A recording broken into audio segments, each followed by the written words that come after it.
Tuhanku, bila ku terpesona menyaksikan ciptaanmu semua. Ku saksikan bintang guru angkasa, tanda kebesaranmu di dunia. Kami memuji kebesaranmu, ajaib Tuhan, ajaib Tuhan. Kami memuji kebesaranmu, ajaib Tuhan, ajaib Tuhan. Oh Tuhanku, bila ku terpesona menyaksikan ciptaanmu semua. Ku saksikan bintang guru angkasa, tanda kebesaranmu di dunia. Kami memuji kebesaranmu, ajaib Tuhan, ajaib Tuhan. Kami memuji kebesaranmu, ajaib Tuhan, ajaib Tuhan, ajaib Tuhan, ajaib Tuhan.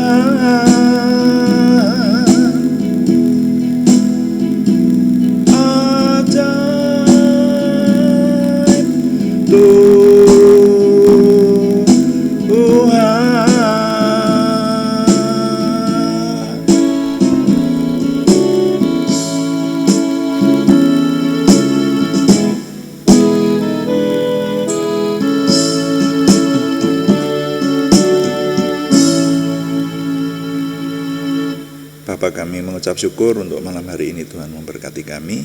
Dan sekarang kami mempersembahkan doa malam kami menyerahkan Tuhan yang terus memimpin. Sehingga semua yang kami kerjakan ketika kami memuliakan Tuhan, melayani Tuhan dengan doa, dan juga merenungkan firman Tuhan, semuanya menjadikan nama Tuhan dimuliakan, kami semua diberkati. Terima kasih Bapa, terima kasih. Kami mengucap syukur dan kami menyerahkan Tuhan terus memimpin kami, dan kami terus merasakan kehadiran Tuhan dalam setiap yang kami kerjakan ini. Terima kasih Bapa, dalam nama Tuhan Yesus Kristus kami berdoa. Haleluya. Amin. Selamat malam Bapak Ibu Saudara yang sudah bersama kami.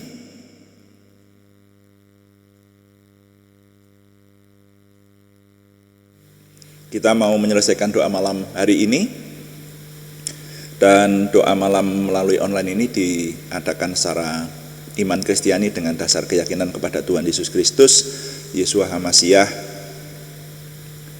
Isa alaihi salam, Juru Selamat dunia, Imam Besar Agung kami.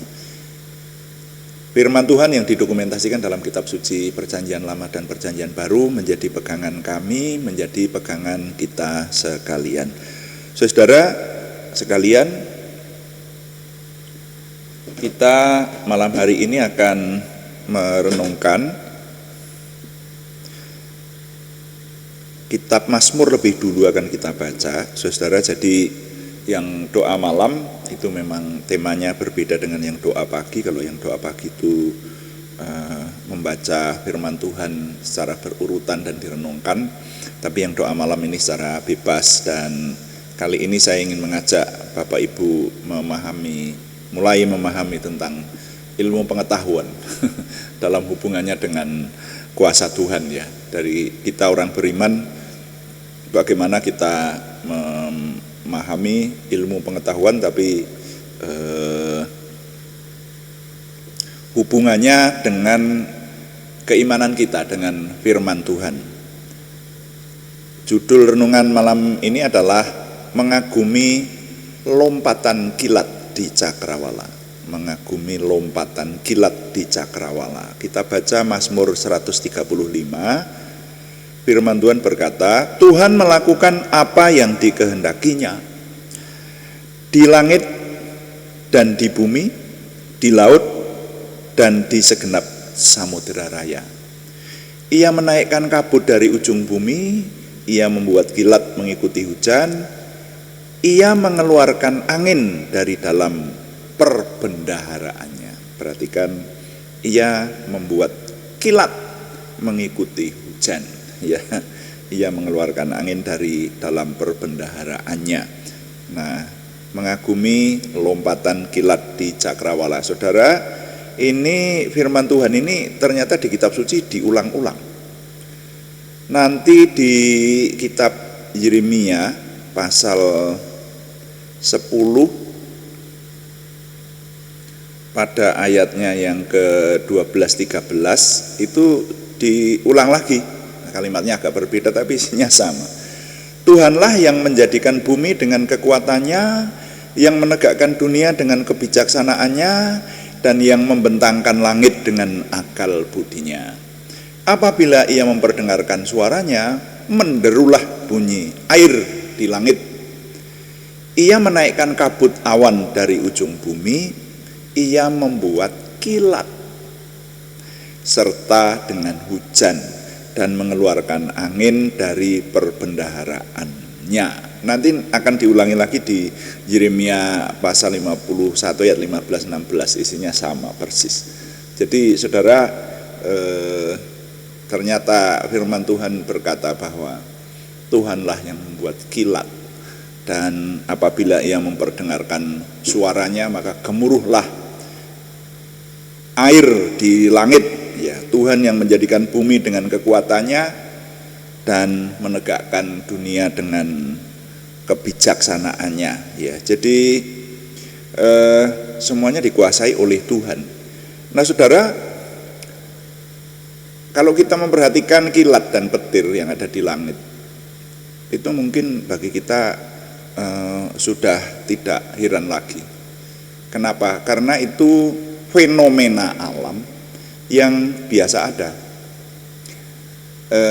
Sama dengan berkali-kali saya menyampaikan di beberapa kalangan ya, di mana saya bisa menyampaikan sesuatu atau menjadi pembicara. Di situ saya menyampaikan bahwa kalau kita melihat matahari itu kita sepertinya biasa, matahari segitu aja. Tapi sebetulnya itu keajaiban sangat besar. Itu saudara ya. Jadi mirip seperti umat pilihan Tuhan pada waktu keluar dari tanah Mesir dipimpin oleh tugu awan dan tugu api. Karena selama 40 tahun lihat itu terus, itu dianggap seperti biasa. Padahal coba aja kalau di kota kita ini nanti tiba-tiba ada tugu awan gitu, ya, atau tugu api yang dari atas kemah atau dari atas rumah menjulang ke langit gitu. Wah, pasti orang berbondong-bondong untuk melihat karena itu keajaiban. Jadi saudara, mari kita merenungkan dulu tentang pemahaman mengenai keajaiban. Keajaiban itu adalah sesuatu yang membuat kagum orang, dan yang membuat kagum orang itu biasanya yang tidak ada tiap hari. Nah itu loh. Tetapi sebetulnya juga bukan hanya yang tidak ada setiap hari. Yang ada setiap hari saja itu kalau kita mengetahui sesuatu yang baru dari fenomena yang ada, dari kejadian yang ada, atau dari keberadaan sesuatu yang ada di sekeliling kita, maka kita baru berkata, wah kalau begitu tidak biasa ini, wah ini ajaib ini, begitu. Wah luar biasa ya, luar biasa itu kan sama dengan ajaib, tidak biasa gitu. Wah ini luar biasa ini. Nah keajaiban itu semacam itu. Nah demikian juga dengan kilat, saudara. Coba kilat itu terjadinya seperti apa? Saudara, saya mencoba mencari-cari dan menemukan referensi. Saya dapati dari, saya baca untuk saudara ya, dari ilmugeografi.com. Nah, itu. Jadi judulnya proses terjadinya kilat beserta dengan jenis dan gambarnya. Nah, itu di sana ini saya baca aja ini saudara. Saudara bisa membuka sendiri nanti juga di ilmugeografi.com. Proses terjadinya kilat beserta jenis dan gambarnya. Kilat adalah nyala yang terlihat ketika terjadi pelepasan elektrostatik mendadak yang terjadi di awan. Biasanya muncul pada saat terjadinya badai. Pelepasan listrik ini terjadi akibat arus negatif bergerak menuju arus positif. Pergerakan ini bisa terjadi dari awan ke awan atau dari awan ke tanah. Satu sambaran petir dapat memuat hingga 300 juta volt dalam 100.000 ampere, bayangkan saudara. Jadi walaupun kelihatannya sama-sama bersifat cahaya, namun kecepatan kilat jauh lebih lambat daripada kecepatan cahaya. Kecepatan kilat hanya 150.000 km per detik, sementara kecepatan cahaya adalah 1.079.250.848,8 km. Kok 1 juta ini? 1 miliar ya, 1 miliar kilometer per jam ya. Lalu bagaimana proses terjadinya kilat? Saat suhu tanah cukup panas, dia akan memanaskan udara di atasnya. Nah, udara panas ini kemudian naik menjadi uap air dan membentuk awan ya. Ketika udara panas terus bertambah, awan akan menjadi semakin besar. Di bagian atas awan temperaturnya berada di bawah titik beku, mengakibatkan air yang menguap ini membeku menjadi es. Jadi di atas langit sana itu sebetulnya sempat terjadi es gitu. Nah pada saat inilah awan berubah menjadi awan bermuatan listrik, karena banyak partikel es yang saling bertumbukan satu sama lain. Saat mereka saling bergerak, tabrakan-tabrakan ini membangkitkan tegangan listrik ternyata. Pada akhirnya awan tersebut akan dipenuhi dengan tegangan listrik. Tegangan positif yang lebih ringan itu terbentuk di bagian atas awan, sementara tegangan negatif yang lebih berat turun ke bagian bawah awan. Ketika arus positif dan negatif tumbuh cukup besar, percikan besar itu menjadi petir, muncul di antara dua tegangan di dalam awan ini. Nah, saat terjadi badai, benturan antara partikel hujan, es, dan salju yang terjadi di dalam awan meningkatkan ketidakseimbangan di antara awan dan tanah. Seringkali arus negatif menurunkan jangkauan dari awan-awan berbadai itu, sementara benda-benda di atas tanah seperti menara, pepohonan, dan tanah kemudian menjadi arus positif dan membuat petir akhirnya menghantar ke sana. Suhu petir lebih suhu petir lebih berada di 27.000 derajat Celcius. Itu berarti lebih panas daripada suhu permukaan matahari yang hanya diperkirakan 5.500 derajat Celcius. Kilatan yang menyambar dapat memanaskan udara di sekitarnya 5 kali lipat lebih panas daripada panas matahari. Panas ini mengakibatkan udara di sekitarnya itu mengalami pemuaian dan vibrasi mendadak dalam jumlah besar dan akibatnya menimbulkan suara gemuruh. Nah itu, jadi penjelasan secara ilmiahnya semacam itu. Nah, ini kalau kita merenungkan fenomena alam yang terjadi itu ternyata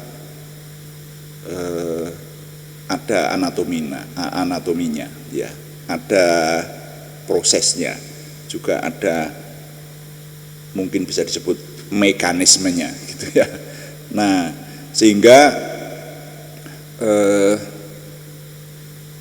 ini ternyata dijelaskan selanjutnya, terjadinya kilat dan petir ini ada keuntungannya buat bumi, yaitu menimbulkan keseimbangan.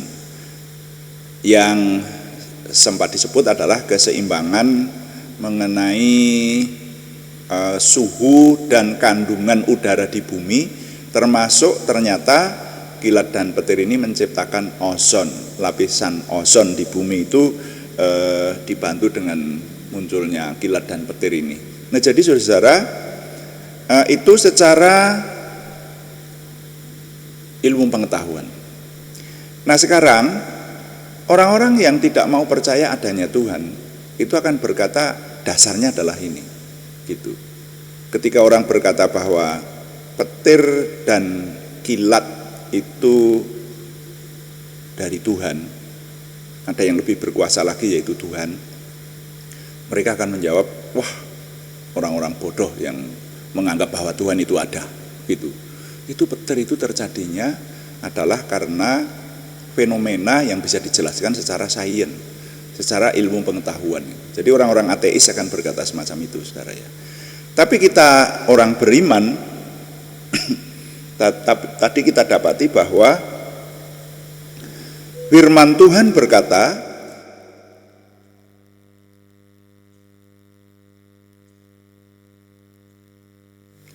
Tuhanlah yang menjadikan bumi dengan kekuatannya, yang menegakkan dunia dengan kebijaksanaannya, dan yang membentangkan langit dengan akal budinya. Apabila ia memperdengarkan suaranya, menderulah bunyi air di langit, ia menaikkan kabut awan dari ujung bumi, ia membuat kilat, serta dengan hujan dan seterusnya. Jadi kitab suci ini, kitab Yeremia ini ditulis beribu-ribu tahun sebelum ilmu pengetahuan ditemukan. Tapi di sini juga sudah disebutkan, ia menaikkan kabut awan dari ujung bumi. Jadi sudah ada orang memprediksi bahwa ini timbulnya kilat dan petir ini berarti dari awan, dan awan itu dari bumi. Saudara, munculnya ilmu pengetahuan itu dikatakan dari ilmu filsafat, dan ilmu filsafat itu muncul yang sempat saya pelajari dalam mata kuliah yang saya ikuti, gitu ya. Itu ternyata orang memperhatikan alam. Jadi manusia itu berpikir-pikir. Tadinya seorang belum tahu itu, yang rumit-rumit banget seperti sekarang ini belum tahu. Taunya sangat sederhana. Ini kok ada sesuatu yang menggerakkan pohon-pohon, lalu menimbulkan angin semilir, ini apa?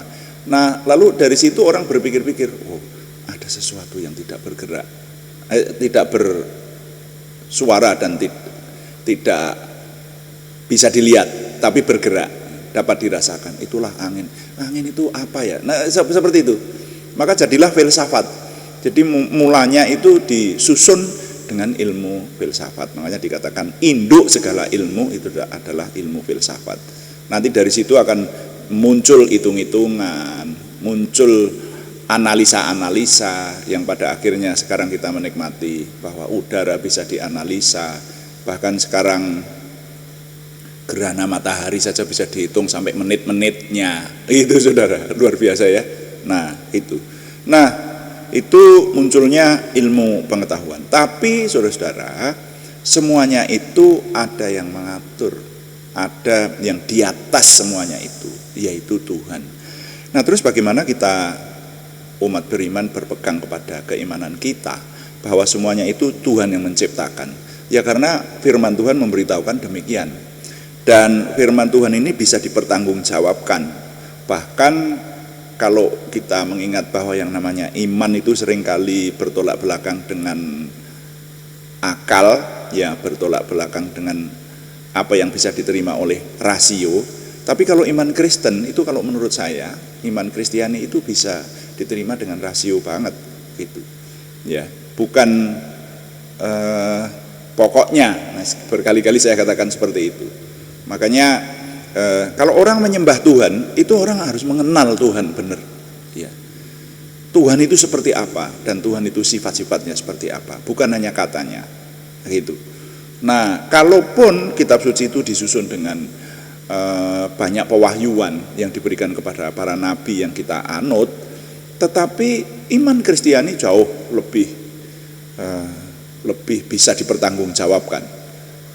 Ini menurut prinsip yang saya pegang sebagai orang yang memiliki iman Kristiani, karena Tuhan sudah menampakkan kepada manusia melalui kehadirannya dengan fenomena-fenomena yang mengagumkan, atau yang orang Jawa berkata gegirisi kalau bahasa Jawa Tengah.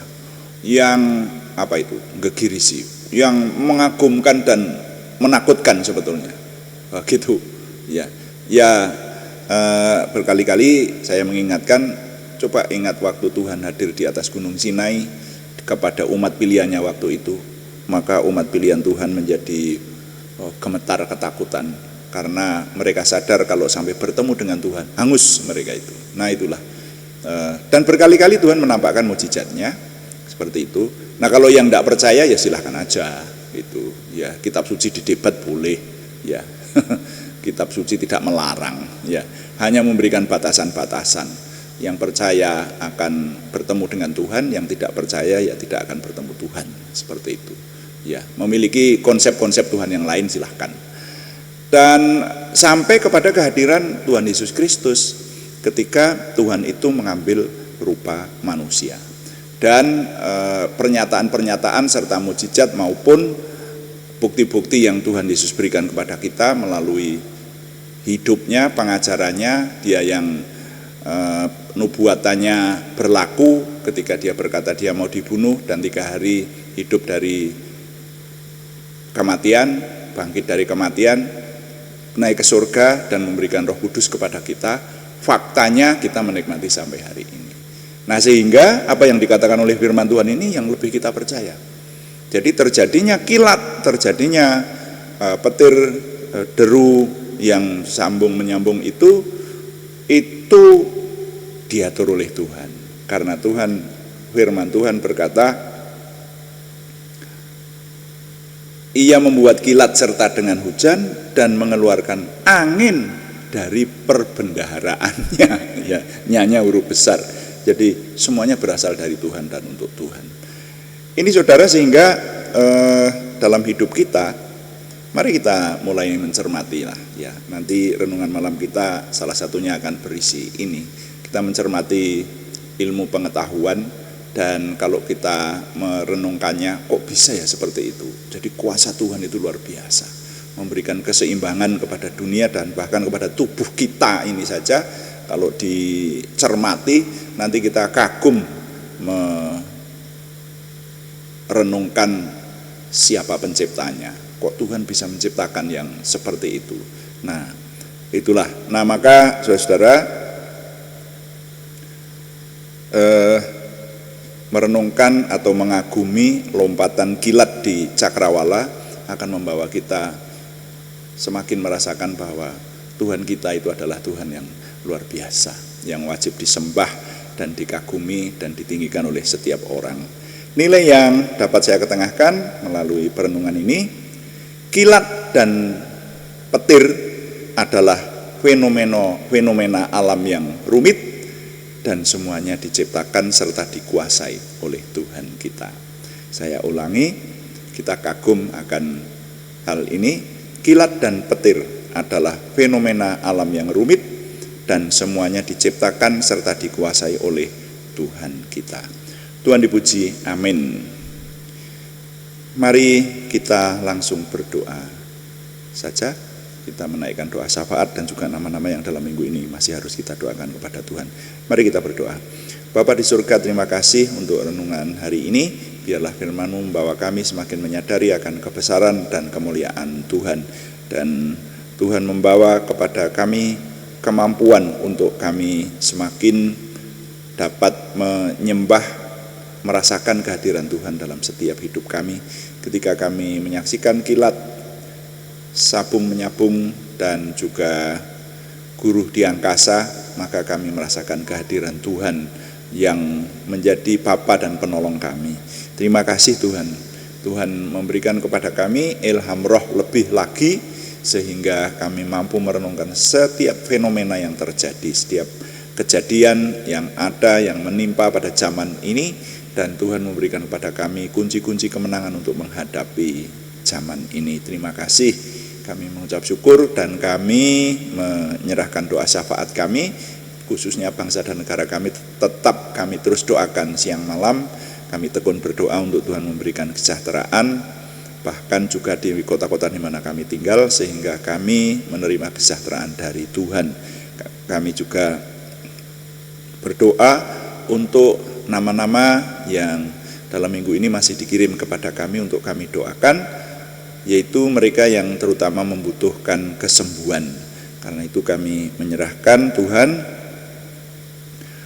yang memberikan kesempurnaan kesembuhan kepada saudara kami Arni Setiawati, saudara kami Budi Suswanti, saudara kami Yohanes Sutarman semuanya di Purwodadi, saudara kami anak Alek Giovano Wibowo di Salatiga, saudara kami Hendri Dwi Laksono dari Salatiga yang sekarang ada di Rumah Sakit Solo, saudara kami Siti Rondiah dan saudara kami Cahyani Bagiowati di Semarang. Kami menyerahkan Tuhan memberikan kesempurnaan kesembuhan, bahkan juga kepada nama-nama yang bersama dengan kami, walaupun tidak kami sebut namanya, tetapi yang merindukan kesembuhan Tuhan yang memberi. Dan juga pergumulan selain kesembuhan, yaitu pergumulan dari saudara kami Yohana Asri Sabtorini di Kediri. Tuhan yang menjawab doa, memberikan terobosan baru sehingga pertolongan Tuhan nyata. Kami mengucap syukur untuk semua yang Tuhan anugerahkan. Bapa, kami mohon semua yang kami kerjakan setiap hari, baik dalam mata pencaharian kami sehari-hari maupun dalam pelayanan kami onsite maupun online, semuanya Tuhan berkati menuju kepada kesempurnaan, yaitu kesempurnaan Tuhan sendiri. Kami mengucap syukur setiap hari Tuhan membawa kami semakin memiliki pengenalan akan Allah, pengenalan akan Tuhan Elohim kami, dan juga percaya diri bersama dengan Tuhan, antusiasme, optimisme, semangat dan bergairah menyambut masa depan kami untuk menang bersama dengan Tuhan. Terima kasih, kami mohon Tuhan yang menyempurnakan doa kami oleh pertolongan dan pimpinan Roh Kudus, karena semuanya kami persembahkan dengan mantap percaya dalam nama Tuhan Yesus Kristus Juru Selamat kami. Haleluya. Amin. Demikian doa malam hari ini saudara sekalian, dan terima kasih kepada semua yang sudah mendukung, mengikuti, setia mengikuti dan menyampaikan dukungan yang lain. Kami beritahukan bahwa doa malam dilaksanakan setiap hari Senin sampai Sabtu setiap jam 6 atau jam 18 waktu Indonesia Barat. Live streaming kami setiap hari. Juga ada doa pagi pada hari-hari yang sama setiap jam 5 pagi, saudara. Ya, terima kasih untuk kesetiaan saudara mengikuti bersama kita, bersama kami semuanya, menikmati, mengawali hari dan menutup hari bersama dengan Tuhan melalui doa pagi dan doa malam kita di sini. Dan kami tetap mengharapkan dukungan Anda, terutama dukungan doa. Juga terima kasih yang belum memberikan subscribe, berkenan memberikan subscribe, like, komen, dan share, bagikan kepada teman-teman lain sehingga lebih banyak lagi yang diberkati bersama dengan kita. Selamat malam, Tuhan memberkati. Amin.